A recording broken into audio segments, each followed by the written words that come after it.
தமிழக வெற்றி கழகத்தின் தலைவர் விஜய் அவர்கள் அம்பேத்கர் நினைவு நாளில்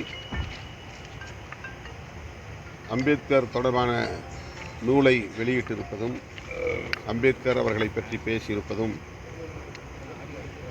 பெருமை அளிக்கிறது. இன்றைக்கு பொது நீரோட்டத்தில் அம்பேத்கர் அவர்கள் வெகுவாக பேசப்படுகிறார். அந்த வரிசையில் விஜய் அவர்களும் விகடன் பதிப்பகத்தாரின் எல்லோருக்குமான தலைவர் என்கிற எல்லோருக்குமான தலைவர் அம்பேத்கர் என்கிற நூலை வெளியிட்டிருப்பது வரவேற்புக்குரியது, பாராட்டுதலுக்குரியது.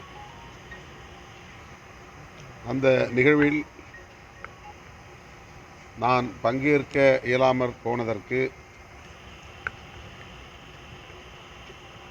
திமுக அல்லது திமுக தலைமையிலான கூட்டணி கட்சிகள் கொடுத்த அழுத்தம் என்பதை போன்ற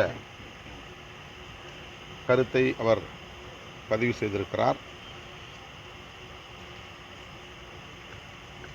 அதில் எனக்கு உடன்பாடு இல்லை.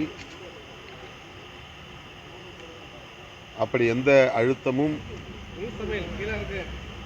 இல்லை என்பதை நான் தெளிவுபடுத்தியிருக்கிறேன். அழுத்தம் கொடுத்து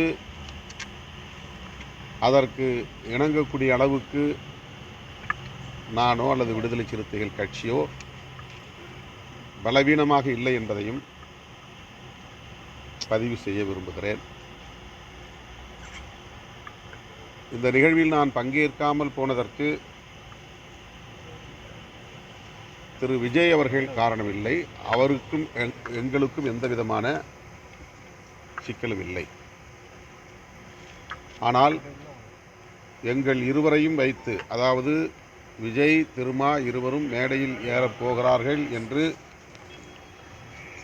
அதிகாரபூர்வமாக நிகழ்வு உறுதிப்படுத்தப்படாத நிலையிலேயே அரசியல் சாயம் பூசியவர்கள் யார், அதற்கு என்ன பின்னணி என்பதை ஆய்ந்து பார்க்க வேண்டிய தேவை உள்ளது. அவர்கள் எந்த பின்னணியில் இயங்குகிறார்கள், எப்படி இந்த செய்தியை வெளியிட்டார்கள், அதை ஒட்டி சமூக ஊடகங்களில் வாதிட்டவர்கள் எந்த பின்னணியிலிருந்து கருத்துக்களை முன்வைத்தார்கள் என்பது முக்கியமானது.